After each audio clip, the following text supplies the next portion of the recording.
We understand those who look at Thoth's teachings and think that it all seems so benevolent, loving and caring, that this being must have our best interest in mind. Upon that, he teaches us how to grow and become spiritually mature. It even seems as if he's trying to show us a way out of the matrix. At the first glance, it looks like he must have our best interest in mind. Because of this, we need to be extra vigilant and alert. We must not forget who his father is. His father is Enki, and Enki is known as a trickster god. Keep in mind that Thoth, in all his incarnations, came to teach the world with his father's blessing. Why? This is a reality heavily based on polarity. As mentioned in an earlier video in this series, Marduk is the macho, masculine character, representing the exaggerated masculine energy, which includes violence, overt control, ultimate power and authority.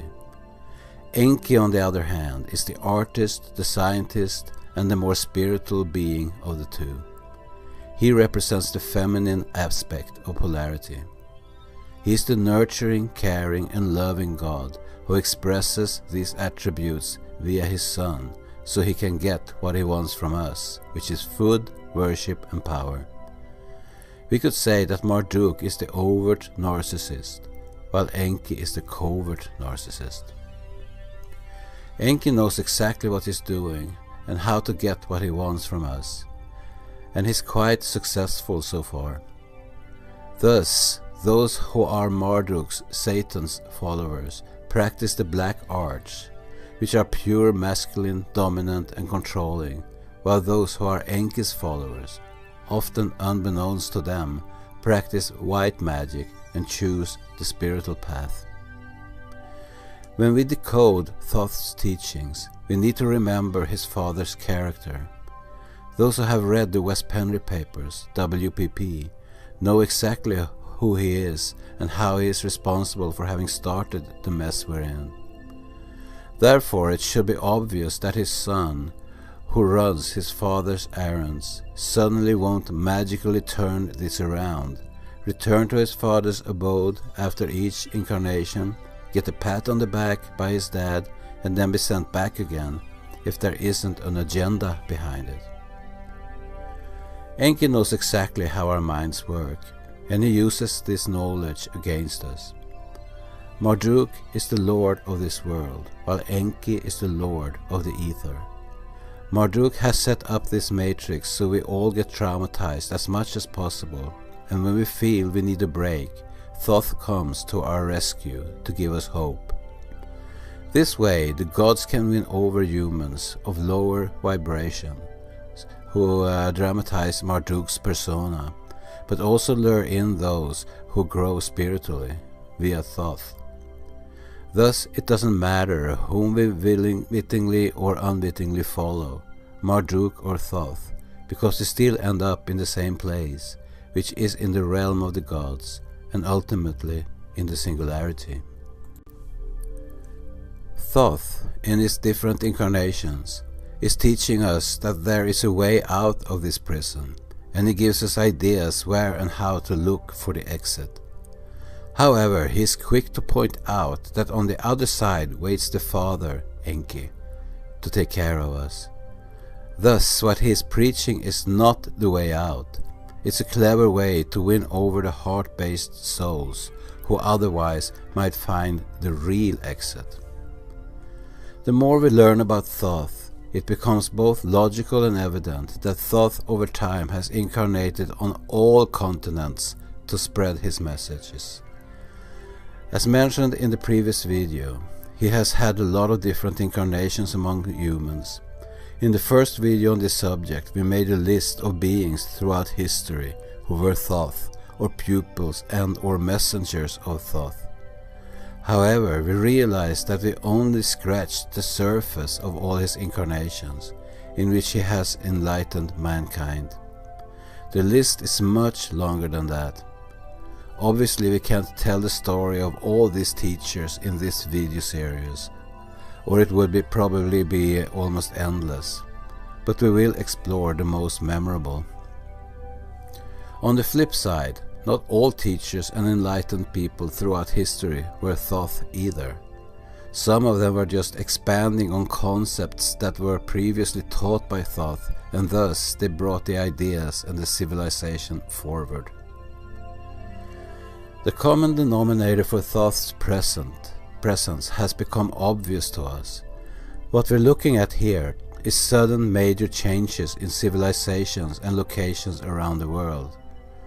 As mentioned earlier, when a new paradigm or movement has started suddenly, and mankind has reached new heights in their development, an enlightened teacher seems to have been visiting the area prior to major change.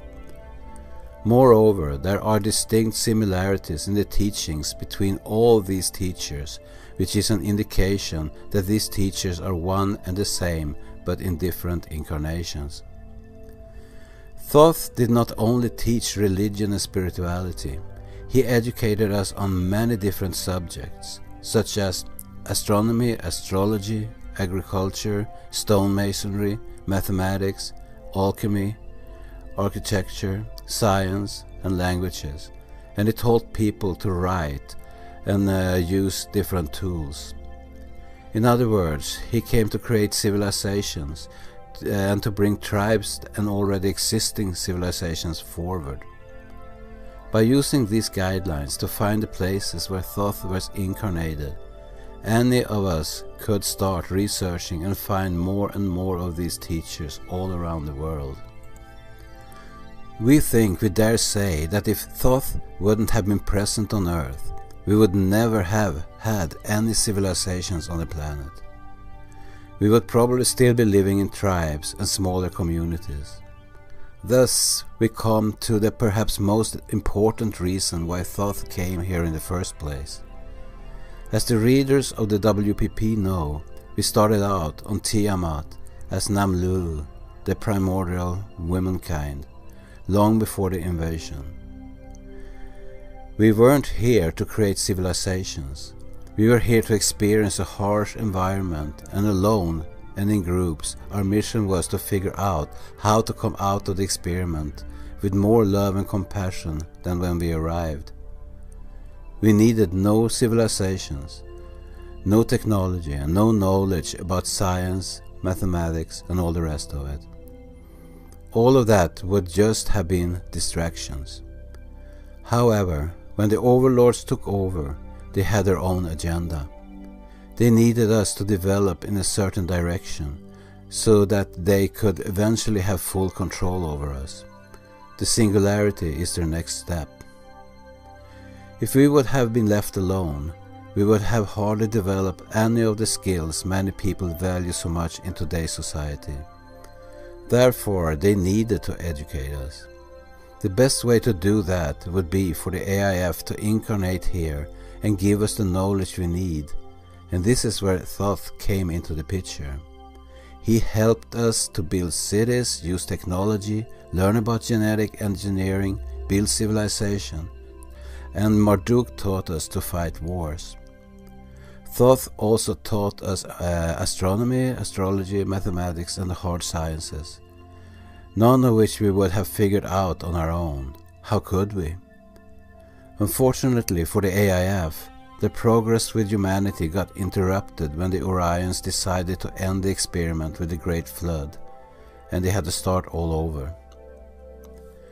Trauma and fear have always been a part of the Overlord's agenda, and Marduk is mainly responsible for this. He is playing the bad guy. This was needed basically because it keeps us in check, and they can also feed off us. However, to counteract this, to get balance and to have polarity play out, Thoth became the good guy who could give us hope. Although Marduk and Enki are often in real dispute with each other, we need to take into consideration that much of it is just a game with the purpose to create that kind of polarity. The more humanity progressed per the plan, completely distracted from the real purpose of the experiment, and as the population grew, laws had to be instigated and followed, with threats of punishment if they weren't. One thing led to another. Therefore, we also need to reconsider the American Constitution. Most of the founding fathers were Freemasons, which should tell us something. The Constitution was another tool in their plan to bring the agenda forward. The Constitution was necessary at the time, and when followed, it gave us an illusion of freedom. However, as we well know, strong forces have, for at least 100 years, slowly but surely broken down the Constitution because it's no longer needed for the agenda. The power needs to come back to the rulers, because now we're getting close to many thousands of years old goal, the singularity. When we build civilizations, personal responsibility goes out the window. We all know that people who live in cities can live door to door but never get to know each other. Never in history have people been so packed together but still feeling so alone. The way today's society is constructed goes totally against our basic needs as human beings, and it destroys us inside. In order for us to accept this, the gods needed us to become more like them to a large degree. And this is another consequence of the trauma we have been subjected to. It lowers our vibrations. What about crime and destructive behavior? Isn't it good to have a police force that we can call when we see or are subjected to a crime, so we don't need to intervene ourselves? In today's world, it's become necessary to have a police force, because we are so alienated from each other that we can't come together in groups anymore and fight the crimes ourselves. There were thieves and murderers even before we started civilizations, and we still lived in a tribe setting. But if someone stole the other tribe members' food, we can rest assured that the rest of the tribe dealt with it together. Either the thieves had to change their way, and when they didn't, they were told to leave. Everything was dealt with as it happened, and no one had to call the police to deal with the criminal.